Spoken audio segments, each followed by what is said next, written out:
Welcome to Unfiltered Talks with Shehnaz Mirza. I'm Shehnaz Mirza. Uncertain times need certain measures. Whether it is our health, wellness, or nutrition, we need to take utmost care. We here at Doha are trying to go about our daily lives as normal as possible, given the current unrest and turmoil in the region. The need to take precautionary safety measures are highly essential, but self-care should not be ignored, rather should be a priority at all times. We shall in today's episode try using food, nutrition, physical exercise and movement as tools for physiological regulation when mental control feels out of reach. With me today is Farzana Waji Huda. She's a qualified personal trainer, women's health specialist, and perimenopause and menopause coach who has supported thousands of women in building strength, confidence, and lasting health. A mother of 4, she previously ran a privately personal training studio in England where she helped women transform not only their bodies, but also their mindset and relationship with themselves. Her work centers on the powerful connection between the mind, the body, and soul.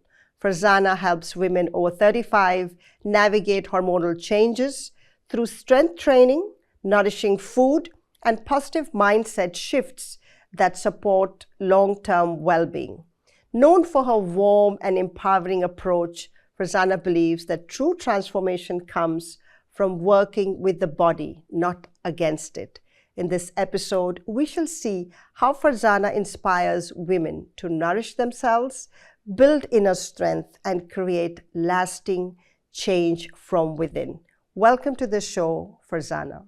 Thank you so much, Shehnaz, for having me. It's an absolute pleasure to be here, and thank you so much for the warm introduction. Thank you so much once again. It's a pleasure indeed.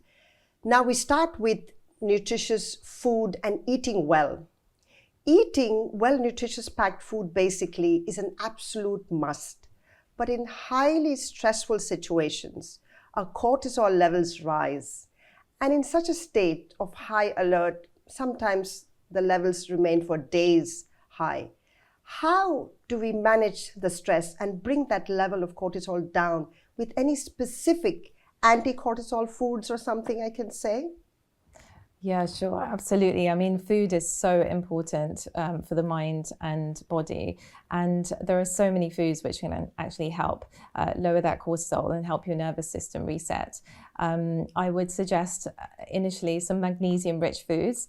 Foods rich in magnesium would be spinach, Swiss chard, dark chocolate, if you can get to 85% plus, cacao, almonds, pumpkin seeds. So if you can incorporate all of these or some of these foods into your diet, it would highly benefit you. So an easy thing which I like to do at home, we make these energy balls full of cacao, and they've got some almonds, dates, cacao, so high energy but good nutritious ingredients, and just blend them up into little balls and pop them in the fridge, and then you can eat them through 1 or 2 in the day, especially during the month of Ramadan. They're actually fantastic for a quick energy boost as well, but it's something simple that you can easily incorporate. Another one would be to make a smoothie. So we love having smoothies at home. So with this, literally just put a massive handful of spinach, some blueberries, which are high in antioxidants. So we're going to feed your brain and your body with good nourishing ingredients, and some bananas, almonds, again, full of magnesium. And again, an easy way just to get some good nourishment. And food, eating food for the soul, eating food which is rich in color and rainbow colors, immediately it just makes you feel better as well. Wow, yeah, I have to incorporate so much of these. I normally eat dates, yes, but not a lot of these that you've just mentioned. Great. Now, besides magnesium, to regulate your sugar, because I believe that is also very important in such stressful situations, what are the kind of foods, maybe protein, to incorporate protein to balance out the sugar? What is it that we can incorporate besides now magnesium that you've told us? So absolutely. I mean, protein is the building blocks of every cell in our body. And having protein, a savory protein-rich breakfast first thing in the morning will help stabilize your blood sugars. You won't get those huge, insulin spikes if you were to have a carbohydrate-based breakfast. And it's just going to keep you much more stable throughout the day. It's going to help with your energy levels. It's going to be more satiating. You'll feel much, fuller for longer. So you won't be wanting to grab those sugary fixes, which again you're going to have this yo-yo with your blood sugars and make you feel a bit imbalanced. So if I exercise and I come home, now this is on regular days also, I have this bad rush to go and have something sweet. Why is that? Is that because I'm lacking something in my body? I just want to go grab anything sweet in the fridge. I grab it and I just start munching on it. Yeah, I mean, sometimes it's habit as well. It's something that it's our natural default, what we've always done. But also when, we're hungry, our natural thing and stressed, our natural thing is to reach for sugar because it's that easy, quick sugar release into our system. If you are feeling like that, then perhaps choosing a protein-rich snack, for example, the energy balls or the smoothie, which I suggested, is going to help balance your sugars much better, and also pair it with a fat and fiber, and you'll feel so much more satiated because, immediately when you have the sugar, you'll feel great, you'll feel good, but soon after, you will not be feeling very good at all. So a better idea would be perhaps to incorporate the smoothie or to have a snack, a peanut butter on toast after your workout with some eggs on the side, something which is going to nourish your body and feed your muscles as well. Now, coming back to situations where we are in stress, I do realize that sometimes people tend to overeat. I had a friend back in my school days, and whenever she was upset, she was in that state where there is something going on with her mind or something, she would go on an eating binge. So how does this happen? Why does it happen, first of all? And what can we do to combat this kind of eating binge in stressful times? Yeah, I mean, it's so common. And, a lot of people feel ashamed by it, and it's nothing to feel ashamed by. It's going back to the root of the problem. Like why is this happening, as you said? And one really good tip I always say to my clients is, the 60-second rule. When we're feeling super stressed and we just want to grab that food and just want to, eat whatever we can find, go away for 60 seconds, go and tidy a drawer, do some meditation, read, go and call someone, do something other than, going to the fridge and eating what you can find. And that 60 seconds, just pausing, really allows to reset your nervous system, allows you to calm down and allows you to think more clearly. And believe it or not, honestly, 99% of the time, people don't want that snack afterwards. They are able to reset themselves. And that's why breathwork is actually so important, which we might talk about later as well. But try the 60-second rule. It really helps. Okay, perfect. I'll do that. So the moment I come from the gym, I'll start doing something else. Definitely. Go to the drawers or something rather than just getting into the fridge. Perfect, great. So we've seen magnesium, we've seen protein, also kind of how to avoid those sugar bursts sometimes to regulate ourselves. Now, a lot of times our food is full of carbs, especially from the Asian group of people that we are. So it's full of carbs. How does one kind of balance it there? What is it that we can do? Because we love the chapatis, we love the rice, we love all this in our foods. Yeah. So what is it we can eat?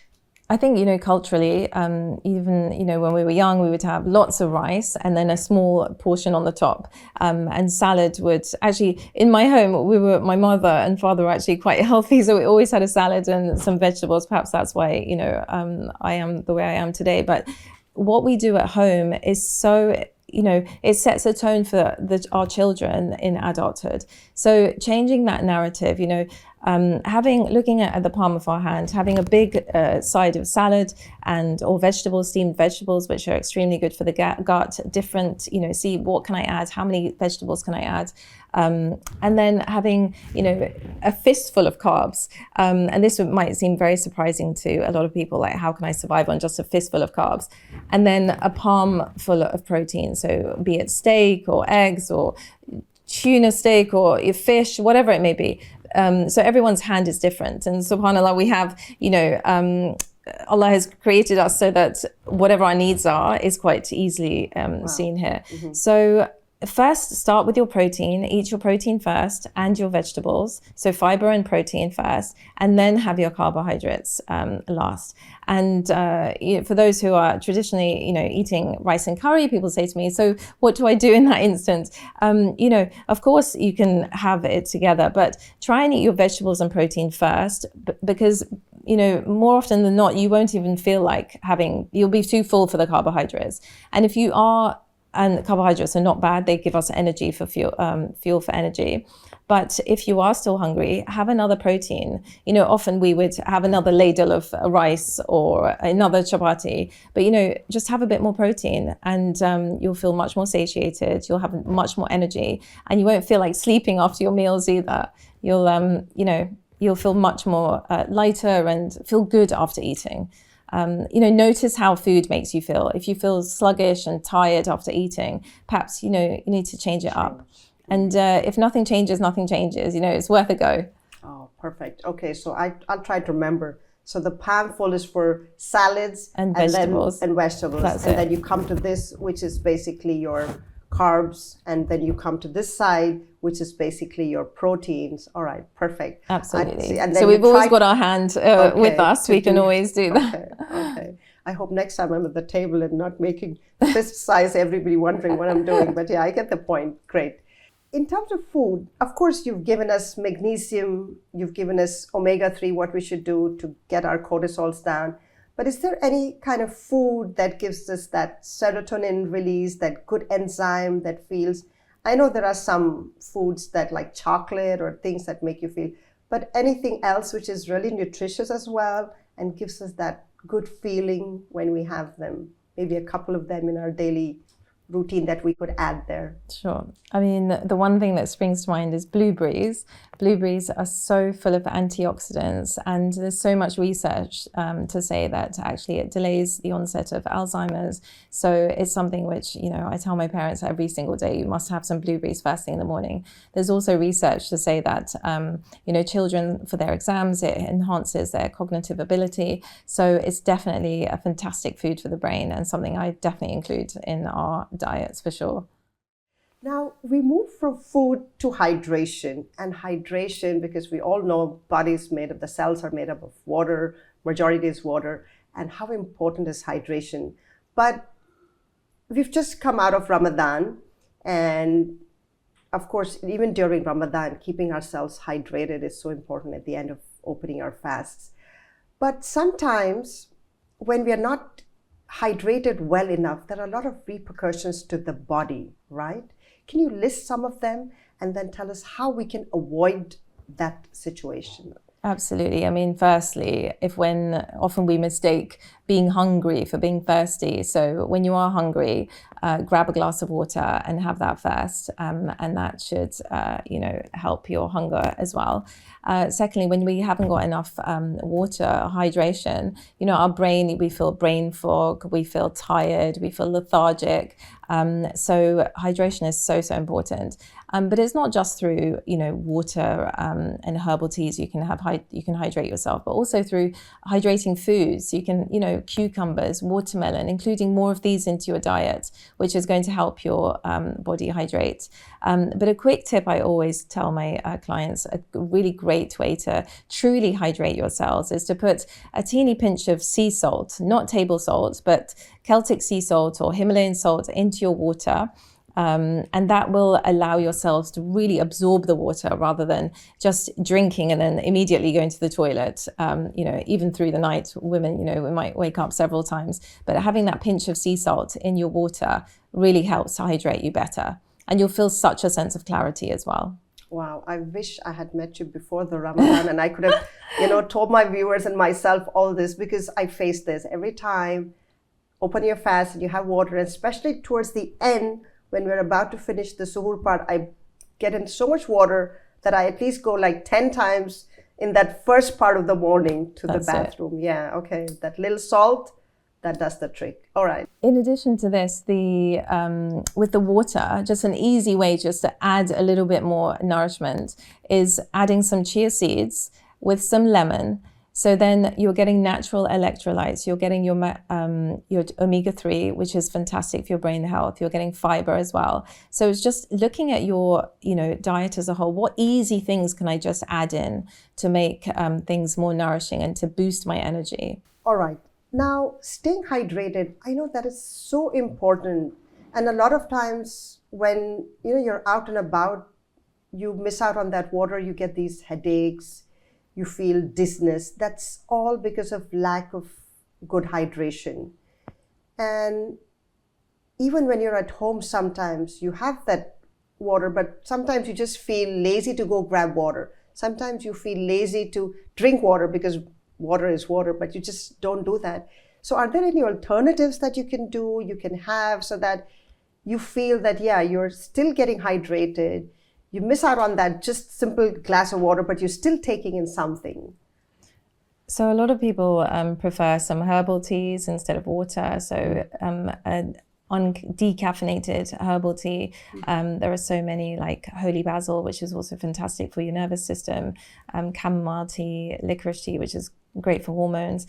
There's so many, ginger tea, which is also an anti-inflammatory, is fantastic. So there are lots of herbal teas that you can have if you prefer to have that rather than water. With the water, you could infuse it with some lemon, chia seeds, like I said, with the tiny bit of salt, so it's easier to consume, because a lot of the time people don't like the taste of water. So infusing it with lots of fruits, oranges and lemons, you're getting those natural electrolytes as well, but it's easier to consume. Also having those bottles with the, each hour, or, you can see you've drunk 1 cup, 2 cup, 3 cup. That can be like very encouraging for people as well, to see that water go down and, celebrate those wins of drinking the water. But, when you feel great, when you feel, full of energy and fantastic through drinking the water, you don't want to go back to, reverting to getting those headaches and those brain fog and fatigue and things, which are a result of not drinking enough water. Perfect.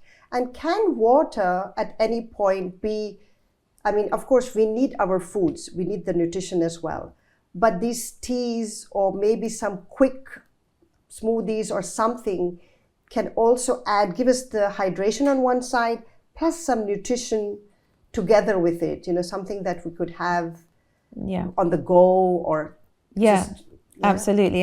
Something that I always used to do, and even now with my children, is to give them a smoothie after school. And so I would have that with them. And that's an easy way of getting lots of vegetables and fruits into your, always try and have a more veg-based smoothie rather than a fruit-based one, so that your blood sugars are not spiking so rapidly. But, some spinach, some blueberries, some frozen cauliflower, which makes your smoothie actually super creamy and you can't taste it at all, including lots of hidden vegetables, which are full of hydration, but also full of minerals and vitamins, good for yourself and the whole family. So that's an easy fix to do. Brilliant. I never thought cauliflower goes into smoothies. Wow. But I wouldn't tell my children, because they'll never have it then. I have to secretly put it in. And we'll take a recipe, but right at the end. You'll have to give us one veggie smoothie recipe right at the end. Okay. Now we move on. We've seen nutrition, we've seen hydration.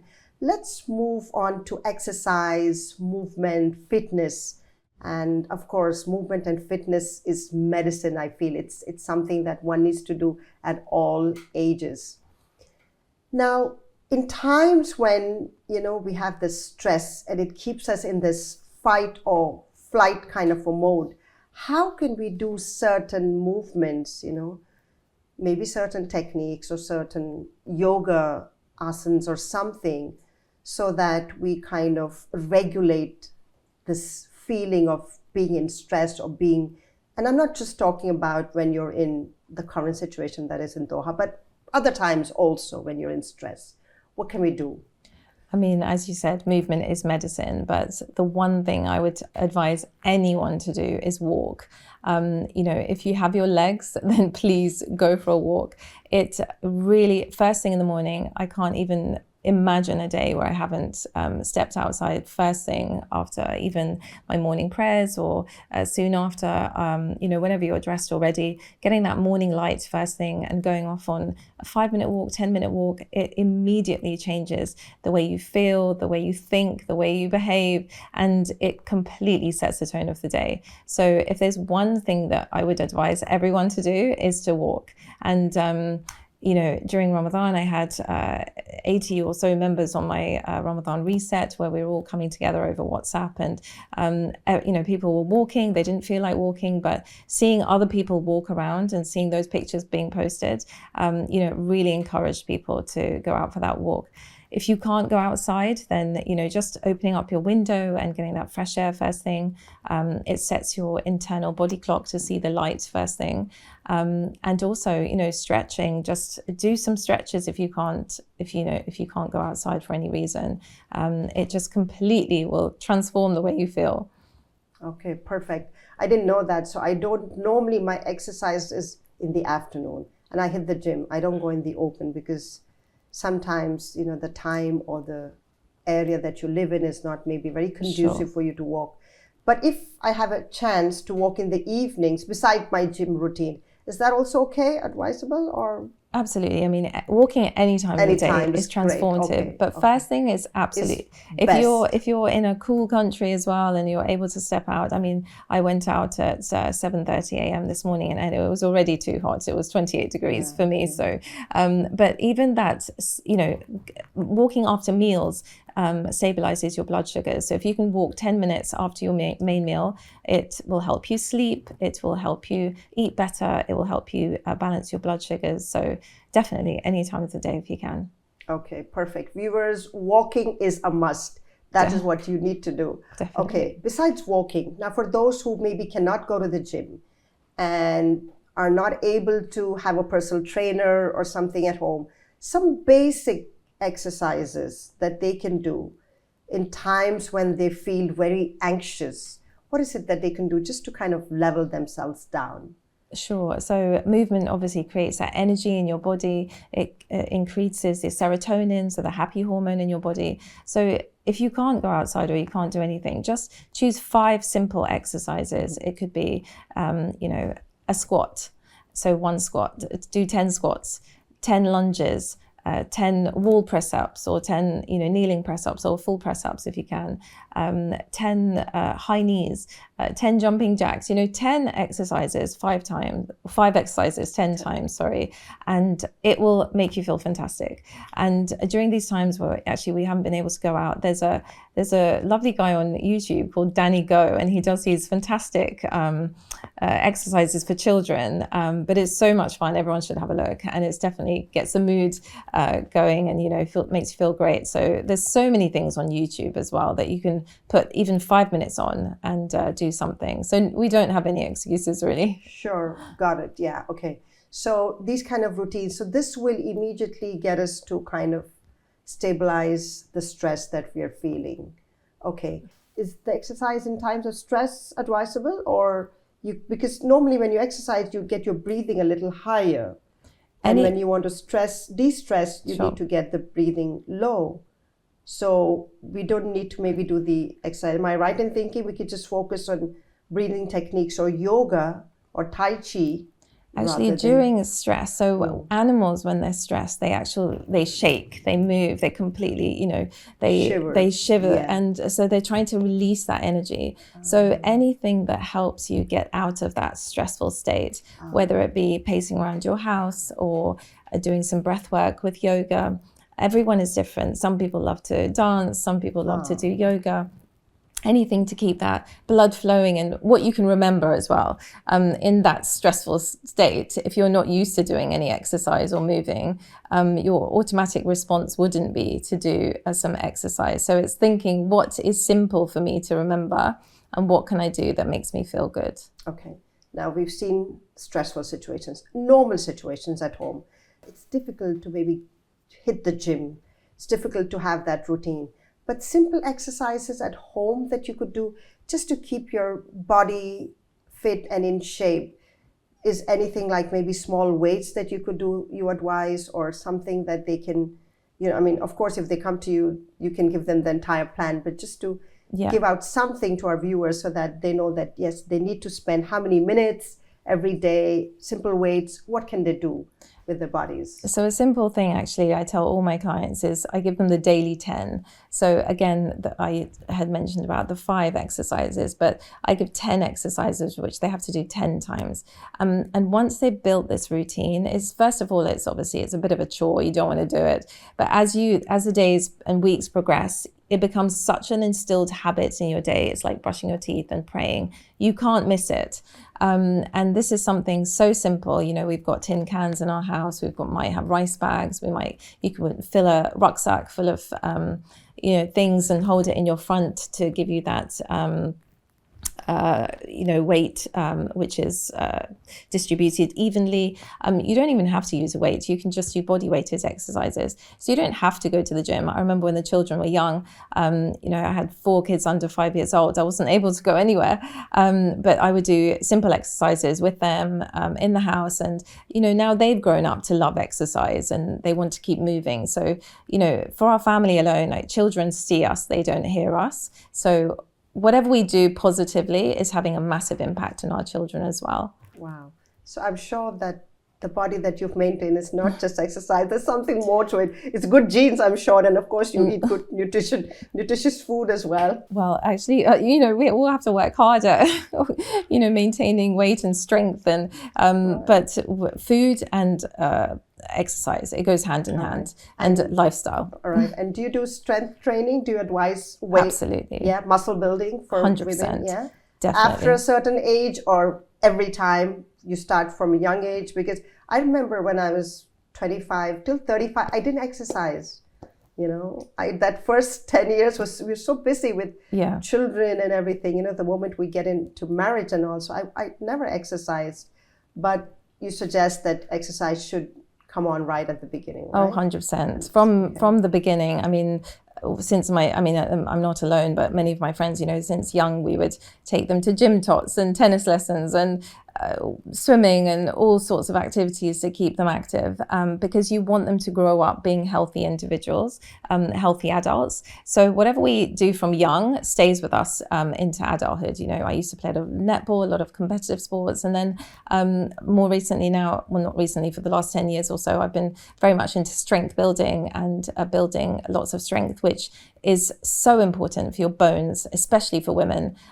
So building that strength from within so that we're not having those hip fractures and broken bones when we're older, which people think are just a given, but actually they're not.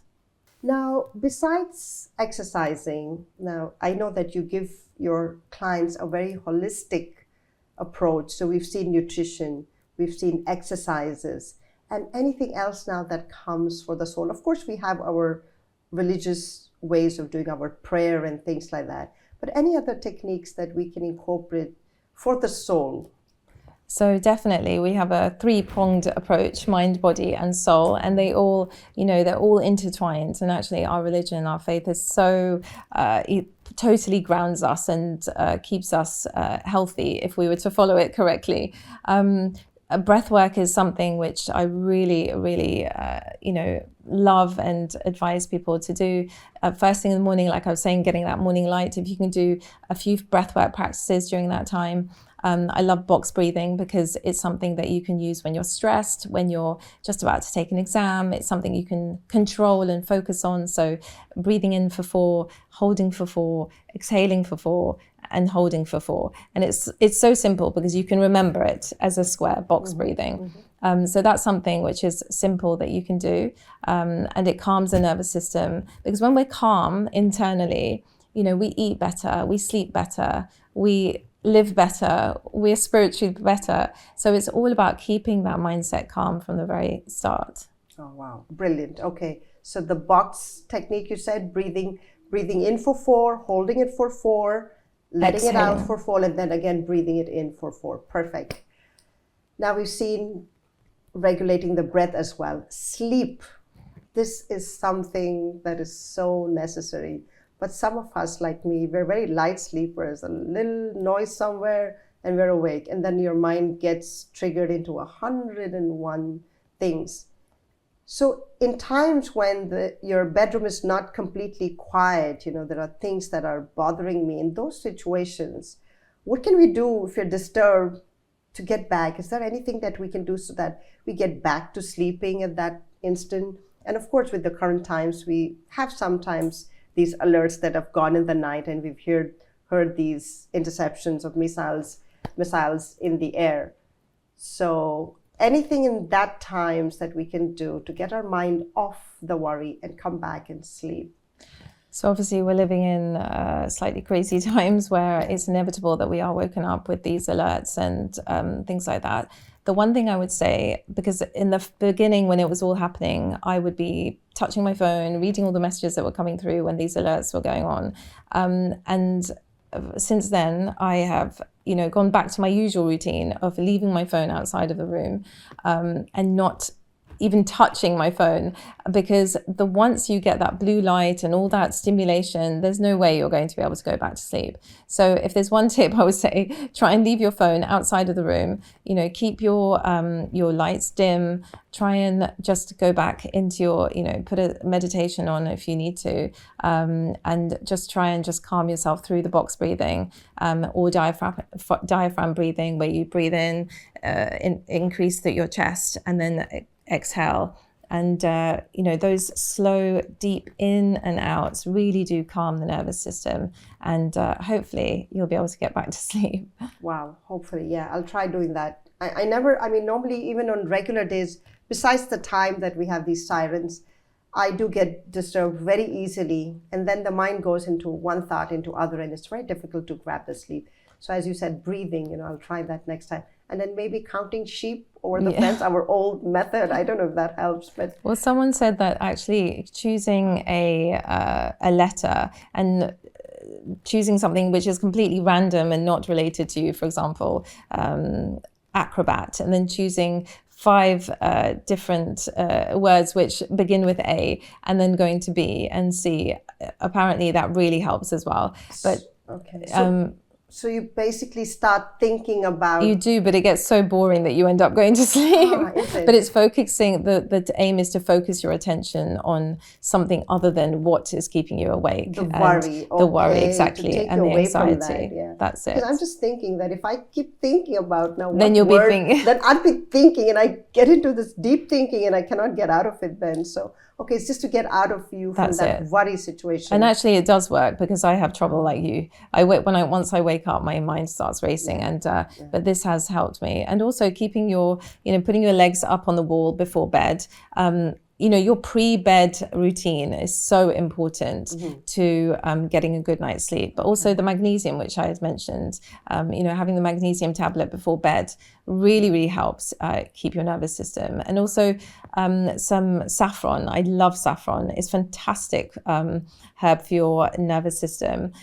Just grinding some in a little pestle and mortar I put it in some warm milk and then have that before bed. And that just completely calms you. If you haven't tried that, please do. Oh, I haven't, but I should. There's a lot of saffron lying in my cupboards. Now I know what to do with them. So if I don't have a pestle and a mortar can I just rub it in a glass or something with little water just to soften it out? But directly putting would not infuse it completely. No, you'll be wasting a lot of saffron. So I would definitely try and even with an ice cube, you can blend with an ice cube, and then put that inside your milk. That mixture you get, put that in the warm milk. Okay, perfect. You also mentioned that the routine before you sleep is very important. Something important or something that you could just run us through basic, something maybe that you do, so that, if you're doing it wrong, we can correct ourselves. Sure. Okay. I know this 1 hour before, no phones, but what else? So you can follow the 10-3-2-1 method. Okay. So 10, if you remember, 10 hours before bed, no caffeine, because caffeine is a stimulant and it has a half-life. So even at, if you have coffee, midday, that's still in your system at 10 p.m. or whatever. Yeah. So no caffeine 10 hours before bed. Okay. 3 hours before bed, no food. So try and not have anything to eat for 3 hours before.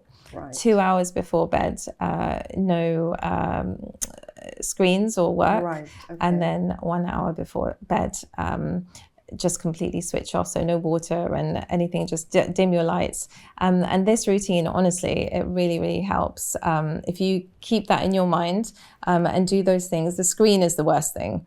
Right. Even my daughter, she will say to me, "Mommy, how can you sleep? We've got blue light." So they're very aware of all the things going on. But also, my night and morning routine are very important to me. I dim the lights before bed, an hour, 2 hours before bed, so you won't see bright lights everywhere. I might light a candle, might have some Quran being recited, so that you're creating that ambience, you're creating that soothing, calming atmosphere, like we did when the children were babies. We would give them a massage, we would give them a bath, and we'd read them a story and then lull them to bed. We wouldn't, stick them in front of a screen and then say, off you go. So similarly, we're just the same. We need to calm ourselves and create that beautiful routine so that we're looking forward to going into that sleep rather than feeling anxious, like, oh no, I'm not going to be able to sleep. So 10, 3, 2, 1. 1. Okay, 10 hours before, no caffeine, 3 hours before, no food, 2 hours before, no screen time, and 1 hour before, everything, no water, nothing. Okay, wow. I know some people who are having coffee or tea right before they sleep and they still sleep. My husband is one of them. My dad is one of them. They watch screen and they still fall asleep. I don't know how they do it. Maybe everything is all jumbled up inside. But they do that. But yeah, for me, it doesn't work if I'm on my screen, which I am. But yeah, I got this. So I'll keep it away where I cannot reach out. Perfect. And caffeine also, perfect. So the best part is only to have that caffeine in the morning, because 10 hours, we're awake roughly 16 hours, morning till mid-morning, maybe 5, 6 if you're waking up. Well, that's another thing. I wouldn't have caffeine first thing at all. Okay. You want your natural cortisol to wake you up. You don't want to suddenly have a hit of cortisol. Exactly. And then your body's natural rhythm is not able to do its natural rhythm. So an hour or two after waking, have your coffee. That's absolutely fine. But if you want to work it out backwards, so see what time do you go to sleep and how many hours before do I need to your last. stop. Okay, so if you're sleeping at 10, 11 o'clock, so 12 is your last. Don't have coffee. And that works the same for tea? Or tea you can tea have? As well. Tea as well. Tea is less strong than coffee, but it still has, and a lot of people think that matcha is not, it doesn't have a lot of caffeine, but matcha has a lot of caffeine, but it won't give you the same spike as and crash as a coffee. So it's a better alternative for sure. And Doha has all these karaks. They're busy busy at night, like till midnight. I don't know what the people do if they have all this karak chai and then and they the go sugar. up to sleep. And sugar. Oh my God. So since we're talking of tea and coffee and chai, alternatives to these, because people want to have a hot beverage. So green teas, of course, those are something that they could. And also run us through some alternatives to the sugary aspect of drinks. How can we avoid, because everybody wants, if not sugar, you want to put honey or you want to put jaggery or something. But I believe each one of them has an amount of sugar that would add to your glucose or whatever in the body. So what is it that we can do, and how much sugar should we limit? So going back to the tea, green tea actually does have caffeine. So you have to be mindful of that as well. Okay. Everyone metabolizes caffeine differently. So I'm a very slow metabolizer of caffeine. If I have coffee at 12, it's still in my system. Like your husband, he might have a very fast metabolism for coffee. But going back to the teas, there's so many herbal teas. But in the month of Ramadan, especially, that's the one time we love having some tea, but we would use organic decaf tea bag instead of caffeinated. So you're still getting the taste, you're still getting everything, but you're having the no caffeine. So we're able to sleep after. But there's so many, holy basil, which I said is fantastic for the nervous system. Saffron you can have with the milk, so that it's still a hot beverage, but you get that warmth. Sugar is sugar, so whether it be honey, jaggery, brown sugar, white sugar, it's still sugar in your body. So obviously honey is a better alternative than white refined sugar, but it will still have the same glucose sugar response. content That's is still it. there. Yeah. So honey is still better, and even jaggery is still better to Yes. a certain extent. But white sugar, it has a lower glycemic index, which has a less of a response to your blood sugars, but it's still sugar. It's still sugar. And also for your teeth, you need to be mindful for your teeth as well. Yeah. I have the green teas right at the end, so maybe, I don't know, maybe that is something also that sometimes interferes with my sleep, because I love to have that hot, but I'll switch it to the saffron milk that you just mentioned a little while ago. Okay, perfect. Humans, basically, we are very social, and we're fortunate maybe that we have our families with us. Sometimes we have extended family, we have our sister, brother, somebody living in our neighborhood that we can reach out to in stressful times, and then we can get together, laughter over tea, over a meal or something. Besides this, also just getting to be in communities that can help us relieve this. Are there things that we can do together so that sometimes it will kind of just release the stress that we feel, take off the tension that we're feeling in difficult times? So list maybe a few benefits that we can get whilst getting into a community of friends or something like that. I mean, those human interactions are just so imperative to, feeling good. I mean, we all know women, we have our beautiful girl connections, which bring us so much joy. And but also reaching out to those that don't, perhaps, they might be living alone, or if we're so blessed to be within our family units, we've got 6 in our family, and we're so blessed to have, our little tribe, but others may not have that. So even reaching out to people and messaging them, texting them during this time, it's been such an amazing time on one hand, because so many people have been reaching out, and there's been that whole sense of solidarity and community, which is so beautiful to see. And the world is a beautiful place. It's just finding that joy and, doing a bit as a community member, and, trying to see where can I help and what can I do for others as well.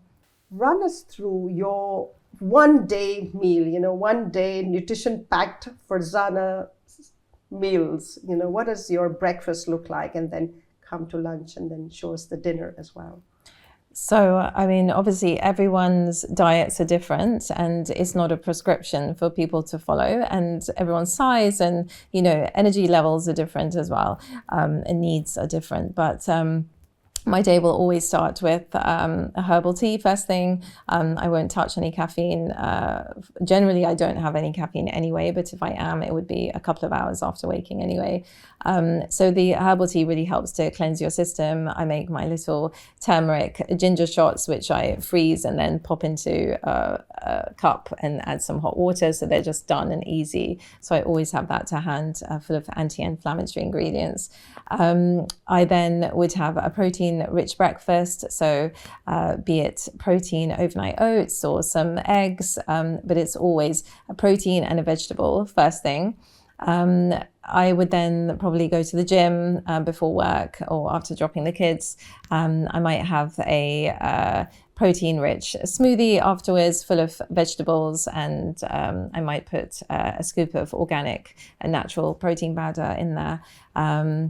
Then lunch would be probably a salad I do, or steamed vegetables with some protein, so a fish or prawns, or a can of tuna, which is an easy thing to have. Boiled eggs I always have to hand, so it's just something that I can easily assemble, because I don't have the headspace all the time to be thinking all the time what to eat. So it's just something that I can quickly put together, with lots of microgreens and lots of vegetables, because I'm very conscious of fiber as well. And then pre-dinner I might have a small soup or bone broth, or a smoothie with the children. And then dinner would be something simple again, just something grilled, salmon or chicken or meat with some vegetables and a small carbohydrate source of sweet potato or something like that. So super simple, nothing complicated, but there's protein and fiber in every single meal. Now I know the secret. So you don't have the regular, all our butter chickens and all the naans and all those biryanis, all those typical foods that, No, not so much. Not so much. Okay, got it. Those are for occasions. So those are only occasionally. Okay, all right. But even if you have to have like your meat curry or chicken curry, you could have that maybe with a little bit of chapati. As you mentioned, Absolutely. the sizes, we've already gone through that. So those are good as well. Because I think there are a lot of households where they just have the regular, the lentils, your dal, your rice, and your vegetables cooked. So we eat a lot of dal and lots of vegetable curries as well. So on those days, I would boil some eggs. So we've always got some extra protein to have with it. Okay. Otherwise, none of us feel like we've had enough. But definitely just, cutting down on those oils, choosing ghee and extra virgin olive oil to cook in rather than, refined seed oils, and just choosing healthier alternatives in your cooking can have a massive impact on your mood and your well-being, and reducing that inflammation in your body as well. Wow, perfect. So since you mentioned oil, I quickly ask you that seed oils are bad, but we've been using things like corn or sunflower or seed oil. We've always been using that. So it's advisable completely, not even for frying, So I always go back to ancient practices. What would they have used? And, they, in Ayurvedic and Chinese medicine, they would use, coconut oil or ghee. We would use ghee in our Indian tradition. So going back to those, basics and choosing those oils over the refined processed oils is much more preferable. Much better. In our house, we don't tend to fry at all. So we don't, but if you are, then of course, occasionally you would use the vegetable oils and things like that. But, for the day-to-day cooking, I would say go back to basics and just use those unrefined, natural organic oils if you can. Perfect. Thank you so much for that, Farzana. Now, lastly, that one smoothie recipe that you were to share with us, vegetable smoothie recipe that is maybe packed with maybe some proteins and maybe some other vitamins or minerals that are essential for our day. Yeah. So I would put a big handful of spinach and kale if you have it. If you've got both, half. If you just have one, just have so if your smoothie is this big, I would have, your blender is this big, I would have probably, 3/2 spinach. I would then put a couple of florets of frozen cauliflower, which you cannot taste at all. Everyone should try this, to believe me, but it makes the smoothie super creamy. I would then I freeze bananas because it makes the smoothie much more creamier as well. So you have the feeling of having something unhealthy, but it's actually very healthy. So freeze the bananas, put a few chunks or half a banana inside. Then blueberries, because blueberries are fantastic, as I had mentioned, for your antioxidants, for your skin, for your nails, for everything. So you can put a handful of frozen blueberries in them because they're much cheaper than fresh ones anyway. And then if you wish, you can put some Greek yogurt or a clean protein powder if you have it for extra protein. And then just blend it up. Sometimes I put some chia seeds in there, some flax seeds, because just to get extra omega-3s. I think, what can I add to this now to make it a bit more nourishing? But that tends to be my fail-safe, and it's so, so delicious. You must try it. Wow, I will definitely try this. I believe we've come to the end of our episode today. Thank you so much, Farzana, for giving us such insightful information. I'm sure our viewers have taken off something out of today's episode. Thank you so much. No, it's been an absolute pleasure. And I really do hope that you and the viewers try a few of the things that I've discussed, the morning walks, the walking after meals, the chia seeds and water, hopefully to infuse your water with some more nourishment. But there's lots more recipes and things on my page if anyone wishes to visit as well. Thank you so much for coming on the show and giving us such an insightful session today. I'm sure the audiences had so much to take away. To all the viewers, thank you so much for tuning into this episode. Do like, subscribe, and share so that we benefit a larger number of audiences. Leave us a comment in the comment section of YouTube. We shall also share details of our guest today in the description below if you would like to reach out to us. And also write to us, what would you like to hear in the future episodes? Thank you for tuning in. Unfiltered Talks with Shehnaz Mirza. This is Shehnaz Mirza signing off. Stay blessed, stay peaceful.